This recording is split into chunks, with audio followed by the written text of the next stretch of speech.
Welcome everyone. My name is Bradley and I'll be your moderator today. Thank you for joining us here at NetCom Learning. As a company that provides training, learning, and talent development solutions and wants to promote lifelong learning, we're happy to host today's webinar on the new Employer-Employee Compact and how to leverage it.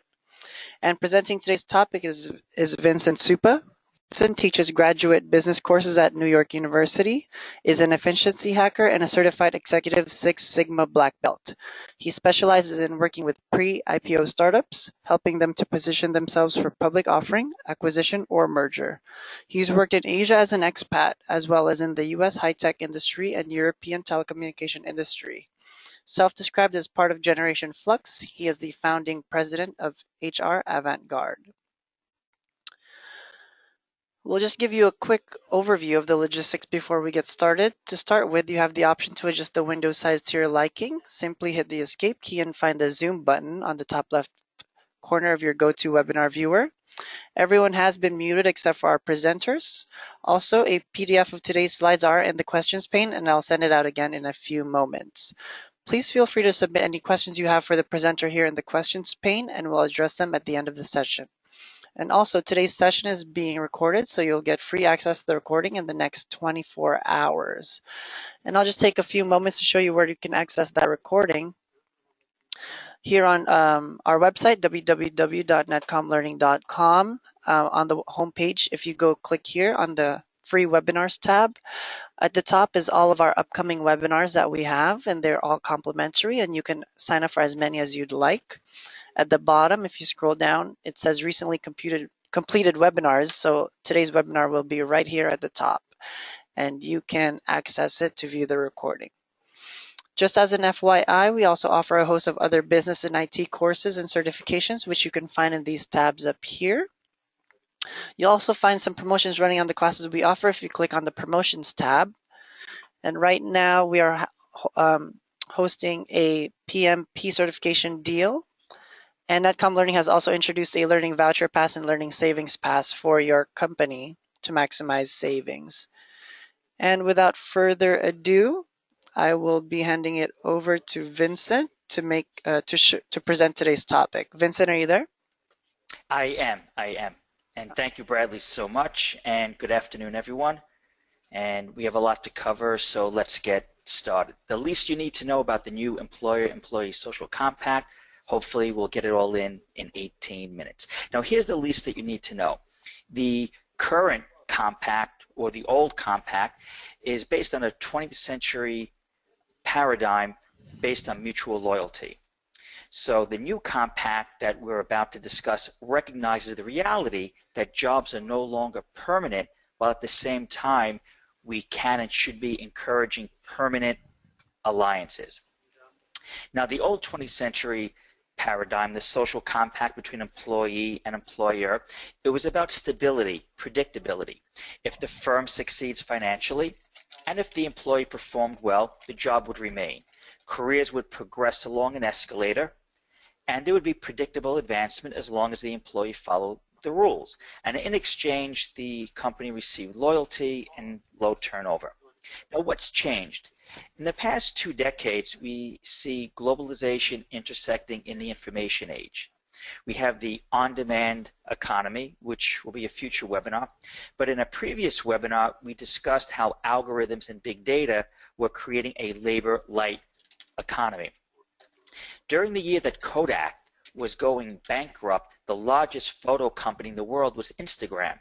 And they were serving tens of millions of customers with only 13 employees. That's what we mean by a labor-light economy. So what we've seen, the transition from the old to this new compact, we've gone from stability to rapid, unpredictable change. Now, adaptability and entrepreneurship are now endemic to any type of career success. So the traditional employer-employee compact has been demolished. Many employees are now asked to leave the escalator, not advance along it. So what's the problem?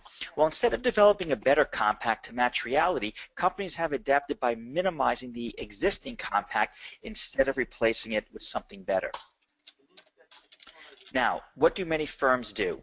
If they need to increase net income, they reduce SGA costs. They lay people off. If they need new skills, instead of spending the time developing those skills out of a training development budget, they simply acquire new talent. So what we've seen is budgets going from training and development to the comp plan. If we need new skills, the product cycle has been so compressed, companies can no longer wait to develop talent. So they simply acquire that talent with the existing employees asked to leave the company, even though these employees play by the rules and they were good workers, and even though the company was doing well. So this is what we mean by there's a new social compact. Now, this lack of security has forced employees to be more entrepreneurial by taking the talent outside of the firm.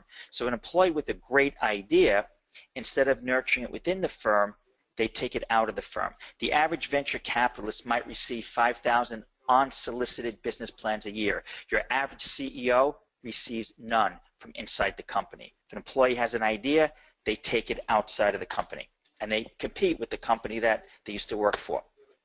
Now, what's the equation of this new compact that we're talking about? It's this: the employee will invest in their company's adaptability in exchange for the company investing in the employee's marketability. And we'll get into that in some detail. Now remember, this is a compact, not an employee contract.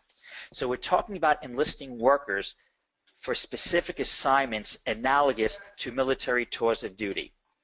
At the same time, the company is encouraging employees to build networks and expertise outside of the company, but on the company's time and using the company's budget.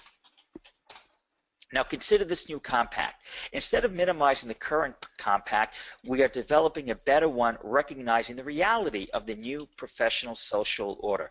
Now, companies can't have an agile firm with this de facto lifetime employment. Plus, the best people do not want one employer for life anyway, right? So why not just acknowledge it? Now, this model that we're talking about really comes from the Silicon Valley model, where adaptability and risk-taking are acknowledged as crucial for success. Now, entrepreneurs that are successful, they are successful because their networks are strong. So recommended reading, The Startup of You, it talks about how to apply the habits of successful tech companies to build your own career. Now, if we compare large cap and small cap companies, we will notice that small companies Started at 1. No, small companies 1 to featured 130. by the Russell Index consistently outperform the S&P over time. Now, enterprises have disadvantages in resources, but yet they're more adaptable, entrepreneurial, and they out-network their competitors. So if you look at the risk-reward premium, small companies over time consistently outperform large companies. So the idea of this new social compact is to allow big companies to have the same adaptability, nimbleness, flexibility as a small company. Now, the current compact, which we're saying is not really true anymore, is about a long-term relationship. Now, in a long-term employer-employee relationship within the same company, both sides are willing to make an investment. Again, the firms provide training, advancement with an implicit guarantee of employment. And in exchange, the employees provide loyalty and moderate wage demands while playing by the rules. But here's the new compact. It acknowledges the probable impermanence of the relationship while building permanent trust and investment. Again, we're acknowledging the impermanence of the employer-employee relationship while building a permanent relationship. So instead of entering to strict bonds of loyalty, both sides now seek mutual benefits of alliance. So the firm says to the employee, if you make us more valuable through your network, we'll make you more marketable. So the employee will invest in the firm's adaptability via their network, and in exchange, the company will invest in the employee's marketability. Now, this is going to establish a realistic zone of trust because the firm will get an engaged employee striving to produce results. And the employee gets the firm to advocate for them at the project's conclusion to either find them an opportunity within the company or to find them an equal opportunity outside of the company. And we're going to explain how that works in a moment. But in conclusion, to this point, the employee may not get lifetime employment in the company. And again, your top employees do not want one company for life anyway, but this employee will get lifetime marketability, lifetime employability, either inside the company, but more probable outside the company. Now, we're talking about establishing a tour of duty analogous to the military. So people don't give lifetime loyalty to one company, so why not just acknowledge the reality and leverage it? Now, when Reed founded LinkedIn, he set the employee compact, not contract, but compact as a 4-year tour of duty with a discussion of 2 years. If an employee at LinkedIn moved the needle on the business during the 4 years, the firm would help him advance the employee's career. That could result in another tour of duty within LinkedIn, or if there was not an equal exciting opportunity within the company, but the employee did move the needle, then they would be helped finding a position elsewhere. Again, from the firm's side, lifetime employment is not practical, and from the employee's side, lifetime loyalty is not feasible. And to pretend that both of these conditions are true really decreases trust on both sides by forcing both parties to lie. Now, why the 2 to 4 years? Well, in the software business, and remember this model comes out of Silicon Valley, this syncs with the typical product development cycle.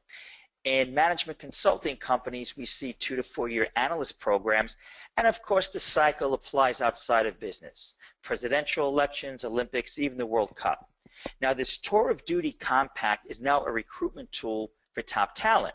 When the employee comes in, both sides, the employee and the employer, agree in advance on what's the purpose of the relationship, what is the expected mutual benefit, and then what is the planned exit strategy.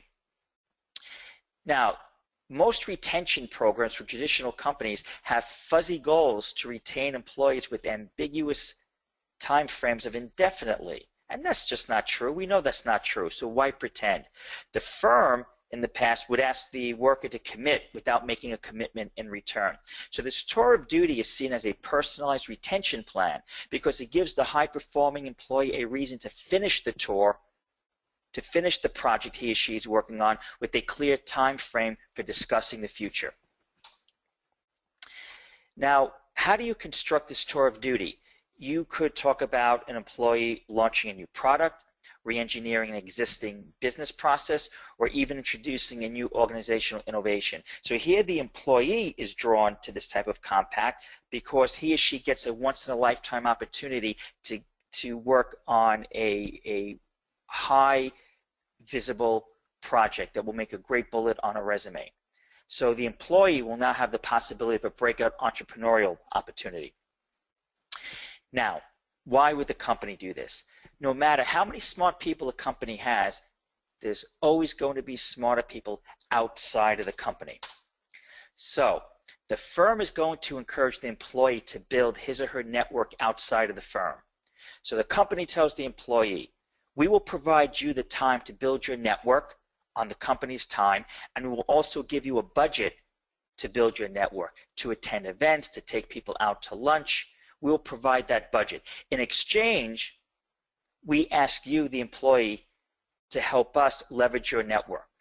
There's an example from a venture capitalist firm, and every meeting would begin with a cash award for the person who had the best industry rumor heard through their extended network.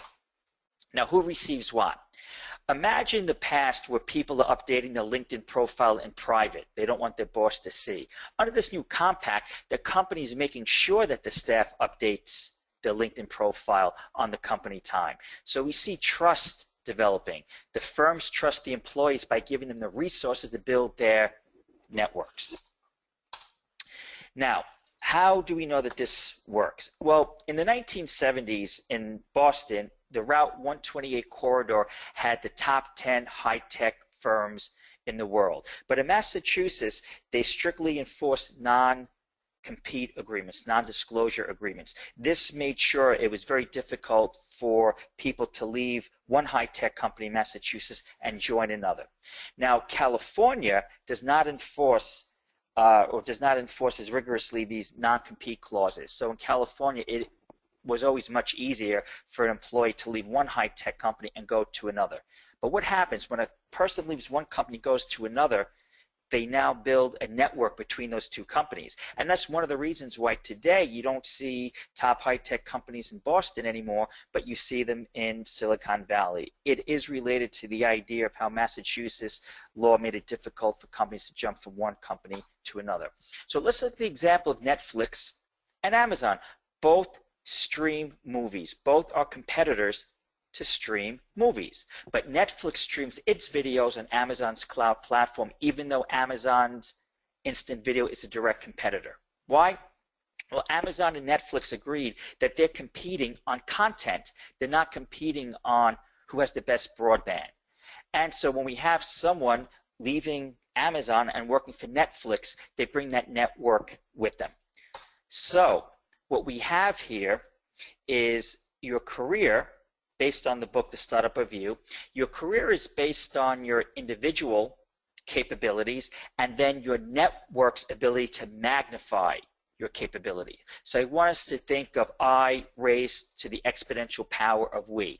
So employees are raised exponentially through their network, and in exchange, the company's power is exponentially raised through the power of the employee's network. So how does this work? Well, here are the rules of engagement. The company will set up a budget for employees to take people in the network out for coffee, out for lunch, out for dinner, however the company wants to set it up. And to make sure that the company reaps the benefits, there are two criteria for employees tapping the fund. The employee must leave the building so we can make sure they're building a diverse external network, and then they must report back with what they learn so the gains can be shared with the companies. No more than 3 takeaways in bullet form. It's saved on a shared drive, and any other employee may follow up with the employee that wrote the 3 takeaways. Now, many firms allow employees to expense business lunches, but not networking lunches. Why not? Your CEO has networking lunches all the time. So when you only allow employees to expense business, but not networking lunches, we're talking a short versus a long-term view. Now, here's the action plan. Companies will create a budget for employees, and then we will create a shared drive for the company. So if you want to take someone smart to lunch, expense it, no approval needed. For highly networked and entrepreneurial employees, we now have a recruitment marketing tool. Now, what are the advantages? Employees get to work on cool projects. They now have a budget to build their networks on the company time, and at the end of the tour, they will now be more marketable through their network. If there is not another opportunity inside the firm, the CEO in that company will leverage her own network to help augment the employee's network to make sure that he lands with another great opportunity at another company. Now, even if it's with a competitor, we see the Amazon Netflix example. It's just another opportunity for raising the network exponentially. And we're at our conclusion. If you'd like to learn more, please join us at hravantgarde.com. Thank you so much. Thank you, Bradley. Great, Vincent. That was very informative. I do have some questions here that if you want to get into them. So the first one I have Absolutely. is, if an employee does end up finding an opportunity outside the company, what are some tips to keep that relationship vibrant? We hope to touch upon that in a future webinar. The company is encouraged to, instead of saying good luck with your new opportunity, the employer should say welcome to our alumni network. So we encourage companies to build robust alumni networks where there's protocols to staying in touch and making sure that the relationship is permanent. So we can get into more detail in a future webinar, but in conclusion, the company would set up an alumni network to make sure that that employee exiting the company, their contact information is up to date, and there would even be quarterly get-togethers with all alumni of the company getting together, because that's the other side of the equation. The company, once they advocated for the employee leaving the company, we want to make sure that the relationship is permanent. Okay, and I have another question here. So what's your suggestion for the worker to advance and prosper? Sounds like contract model is the long-term best deal for the worker to flourish. Well, a contract model in many states in the United States, we don't really have contracts. We have employment at will. So here we're talking about a compact, right? Not a contract. I would say the best way to flourish, you cannot expect any company to give you lifetime employment, but by investing in your own network, you could lean towards lifetime marketability, employability. In order to flourish, you want to build a network. The best time to look for a job is when you don't need a job. And instead of looking for jobs, look for professional relationships. I believe that's the best way to flourish. Again, don't look for jobs, look for professional relationships. All right, we have some more time, and I have another question here. Employers will lay off the employee and they are out the door the same day, but employees are expected to provide 2 weeks notice. Is that model still realistic? 2 weeks notice is the practice. I know many companies where they want the employee to stay at least 30 days. Usually that's going to be spelled out in the employment letter at the beginning. Now, that's still the practice. Companies expect at least 2 weeks, but what you'll find is when you get a new offer, the new company will understand that, and it's very rare that a new company will insist that the employee work right away. And they would be, they're very comfortable in giving that 2 weeks notice. So yes, that is the practice. But when you say the employee's out the door the same day, if they're being walked, usually in exchange, they're also kept on salary for 2 weeks as well.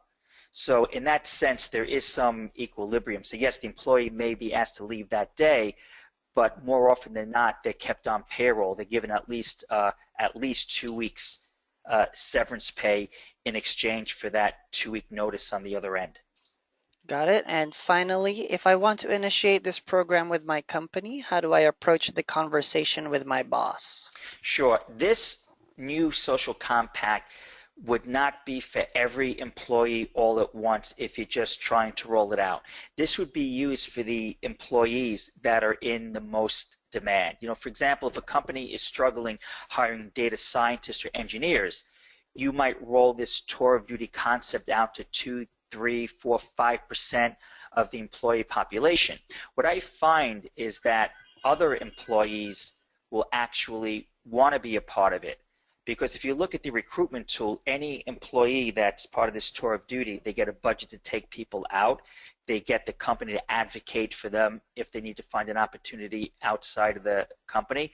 But you do not roll it out simultaneously for 100% of the employee population. What you do is you identify those critical positions that are in high demand, low supply, and you address this tour of duty compact specifically for those positions, because it could be very unsettling if suddenly you roll it out for 100% of the population, and I don't believe that you change the rules in the middle of the game. So I believe this would be best for new employees coming into the firm instead of changing the rules for employees that were already hired under the old compact, because they might find it a little bit jarring that things changed in the middle of the game. So in conclusion, we would look at it for new employees, and we would look to roll it out gradually for jobs that are in high demand yet low supply.